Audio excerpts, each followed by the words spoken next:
매년 1월이 되면 스위스 알프스의 한 작은 마을이 세계의 수도로 변합니다. 유리로 된 산장과 삼엄한 보안 검색대 위로 새하얀 눈이 소리 없이 내려앉고 검은 세단들이 산 한계를 가르며 미끄러지듯 움직입니다. 계곡 위로는 헬리콥터의 굉음이 쉴 새 없이 울려 퍼집니다. 그 안에서는 세계에서 가장 강력한 사람들이 모여 세상의 문제를 해결하겠다고 말합니다. 대통령, 억만장자, 중앙은행 총재, 그리고 기술 기업의 창업자들이 다보스에 모여 평등, 지속 가능성, 그리고 인류의 미래에 대해 논합니다. 하지만 매년 그들은 전용기를 타고 집으로 돌아가고 금융시장은 다시 문을 엽니다. 그러면 세상은 어쩐지 조금 더 나빠진 것처럼 보입니다. 부자는 더 부유해지고 가난한 사람은 더 가난해지며 기존의 시스템은 이름만 바뀐 채 그대로 유지됩니다. 이것은 돈과 권력, 그리고 역사가 충돌하는 곳, 그 어떤 것도 보이는 것처럼 단순하지 않은 세상에 대한 이야기입니다. 다보스의 진짜 이야기는 비밀 회의록이나 암호화된 음모 속에 기록되지 않습니다. 오히려 사진 촬영 행사, 보도 자료, 그리고 정중한 연설처럼 모두에게 공개된 형태로 쓰여집니다. 그 힘은 무언가를 숨기는 데서 나오는 것이 아니라 굳이 숨길 필요조차 없는 척하는 태도에서 나옵니다. 공식 명칭은 세계경제포럼. 하지만 이곳은 정부가 아닙니다. 국경도, 유권자도, 그 어떤 책임도 지지 않습니다. 그럼에도 불구하고 지난 반세기 동안 이곳은 세계 시장이 어떻게 움직이고 정책이 어떻게 형성되며 우리가 진보라는 단어를 어떻게 생각해야 하는지에 대해 조용히 영향력을 행사해왔습니다. 이 힘의 본질을 이해하기 위해서는 모든 것이 시작된 과거로 돌아가야 합니다. 이야기의 시작은 1971년 당시 33세였던 독일의 공학자 클라우스 슈밥이 450명의 유럽 기업 리더들을 스위스의 한 휴양지로 초대한 것에서 비롯됩니다. 그의 아이디어는 소박했습니다. 기업을 어떻게 더 효율적이고 더 국제적이며 더 현대적으로 만들 수 있을지에 대한 경영이론 심포지엄이었죠. 하지만 모든 것은 타이밍이 결정합니다. 그가 발을 딛고 선 세상은 격변하고 있었습니다. 바로 그해 미국은 근본이제를 폐기하며 제2차 세계대전 이후의 금융질서를 종식시켰습니다. 인플레이션은 치솟았고 냉전은 세계 정치를 얼어붙게 했지만 자본주의는 국경을 넘어 자유롭게 흐르기 시작했습니다. 슈밥의 작은 회의는 각국 정부가 경제에 대한 통제력을 잃어가고 기업들이 성장을 위해 더 이상 정부가 필요하지 않다는 사실을 깨닫기 시작한 바로 그 시점에 등장했습니다.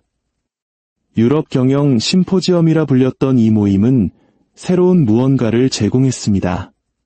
바로 CEO, 경제학자, 정책 이반자들이 의회나 선거의 소음에서 벗어나 만날 수 있는 중립지대였습니다.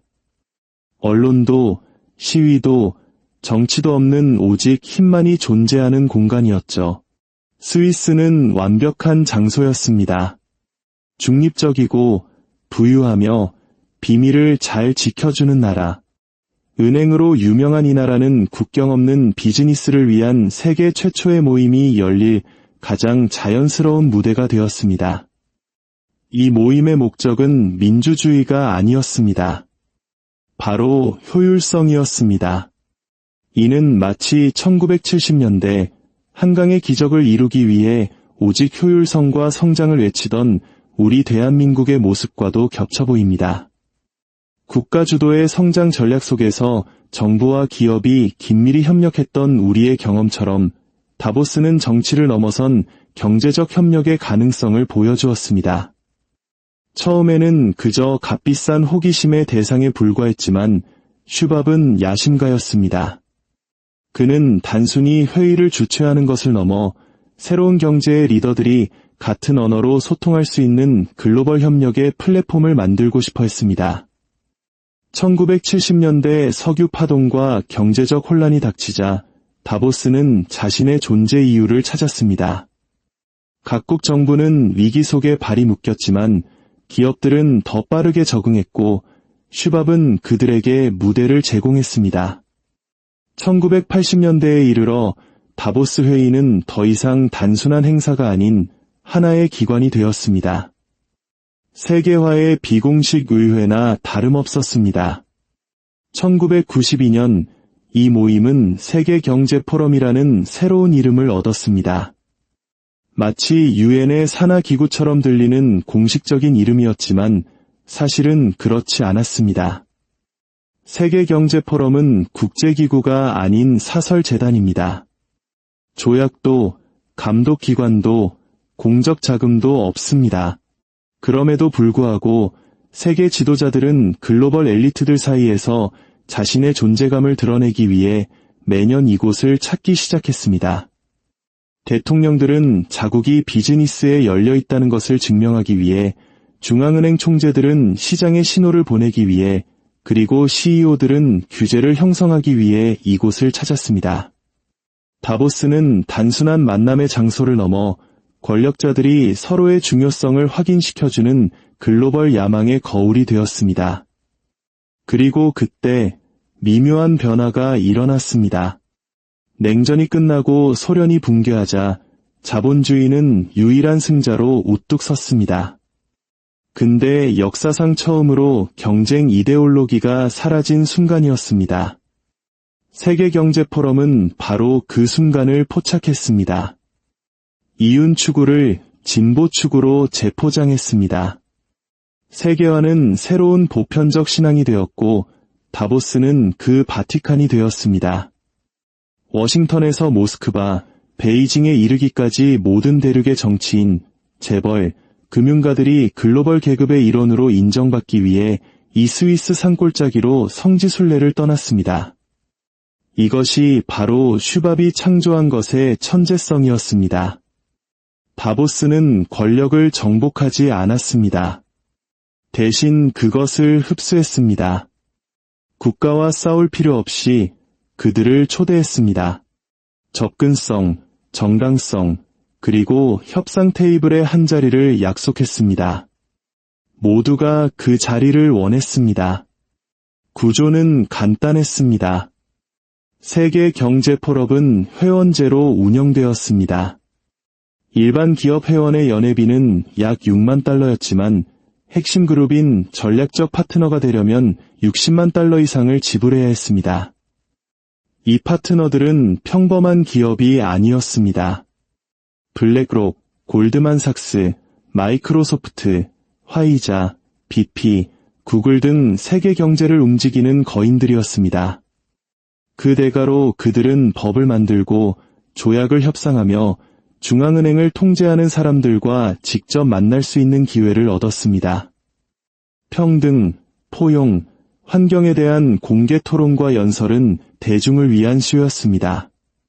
진짜 비즈니스는 카메라가 없는 비공개된 방에서 CEO와 장관들이 조용히 협력하는 가운데 이루어졌습니다. 투표도 헤드라인도 없이 오직 영향력만이 존재했습니다. 다보스에서 일어나는 그 어떤 일도 불법이 아닙니다.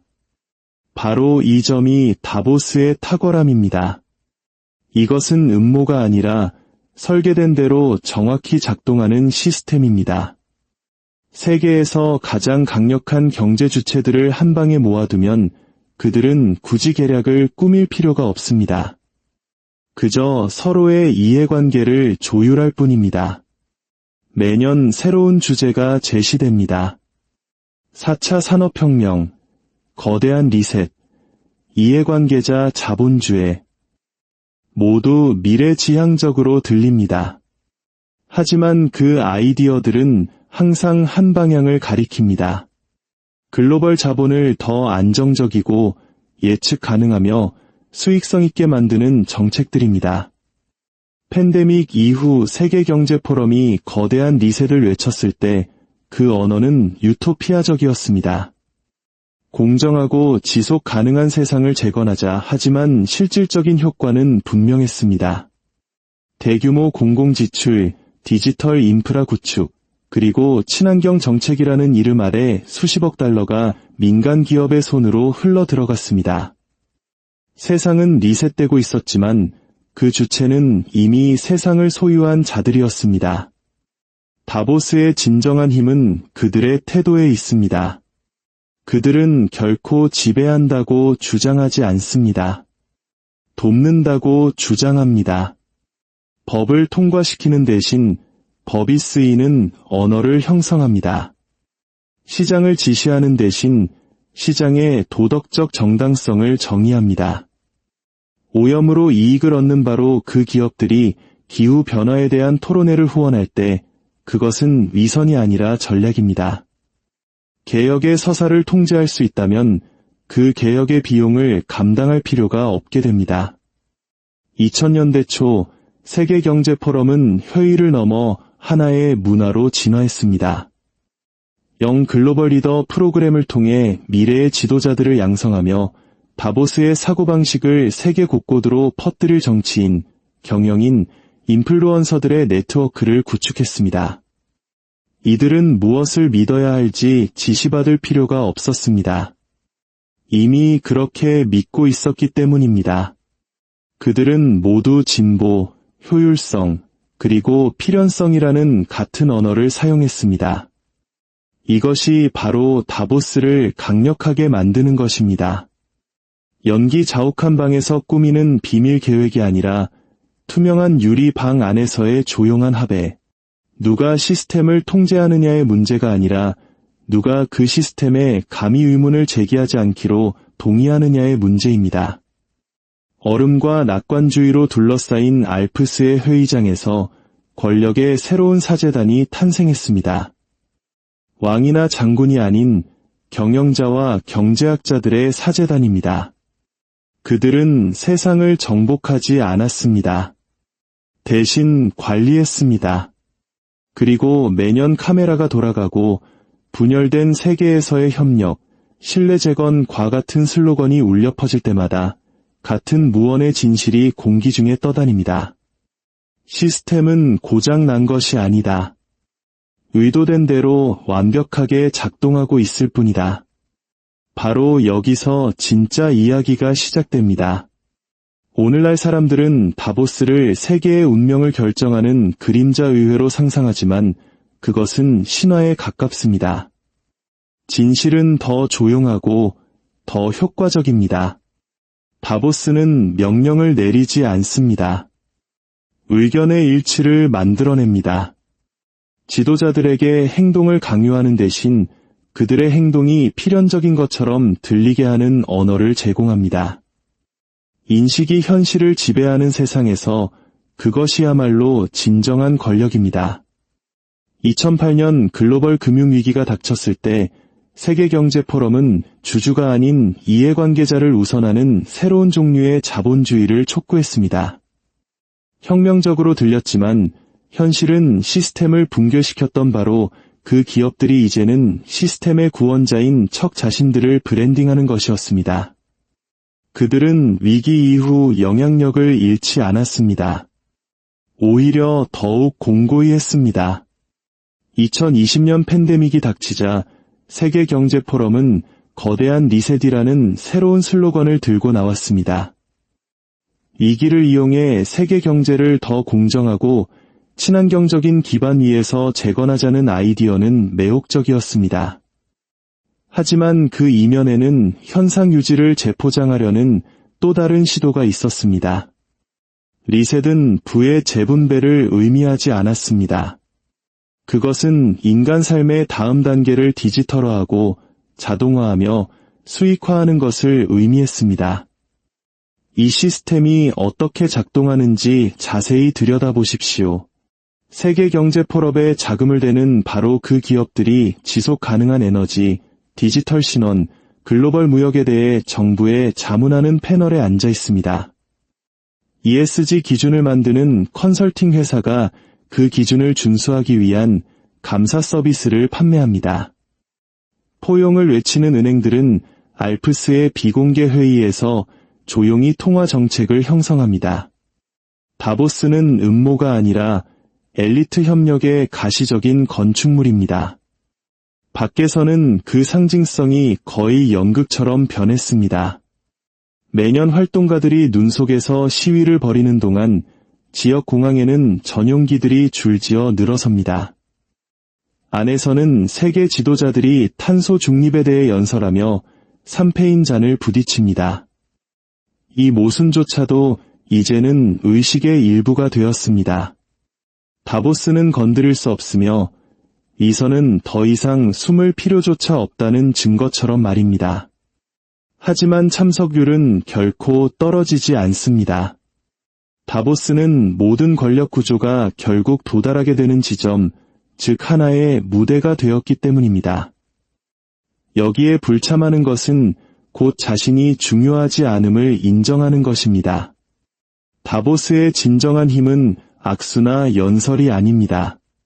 그것은 그 후에 따르는 침묵, 즉 아무리 많은 위기가 닥쳐도 게임의 기본 규칙은 변하지 않을 것이라는 공유된 이해입니다. 자본의 자유로운 이동, 시장 보호, 그리고 시스템을 통해 가장 많은 이익을 얻는 사람들이 바로 그 시스템을 구할 자격이 있다는 믿음. 이것은 어떤 종교보다도 오래된 신념입니다. 하지만 역사는 그렇게 작동하지 않습니다. 도덕적 확신 위에 세워진 제국은 항상 자신의 논리 아래 붕괴합니다. 책임이 영향력으로 대체될 때 수정은 필연적이 됩니다. 모든 문명은 자신의 권력이 정의롭다고 설명하기 위해 사제단을 만듭니다. 로마에는 원로원 의원들이 있었고 중세 교회에는 추기경들이 있었습니다. 현대 세계에는 다보스가 있습니다. 이름은 바뀌었지만 의식은 그대로입니다. 어쩌면 그들이 생각하는 것보다 더 빨리 그 환상은 깨질지 모릅니다. 눈 덮인 벽 바깥의 세상이 그 안의 사람들의 선의를 더 이상 믿지 않게 될 것입니다. 그리고 그런 날이 오면 다음 거대한 리셋은 정상회담에서 오지 않을 것입니다. 그것은 아래로부터 올 것입니다. 역사의 순환은 항상 같은 방식으로 끝나기 때문입니다. 세상을 관리할 수 있다고 믿었던 사람들은 결국 자기 자신만을 관리하고 있었다는 사실을 발견하게 될 것입니다. 오늘 이야기가 세상을 보는 새로운 관점을 제시했다면 저희 채널을 통해 더 깊은 지식의 여정에 동참해 주시기 바랍니다. 여러분의 구독과 관심은 저희가 더 나은 콘텐츠를 만드는데 가장 큰 힘이 됩니다.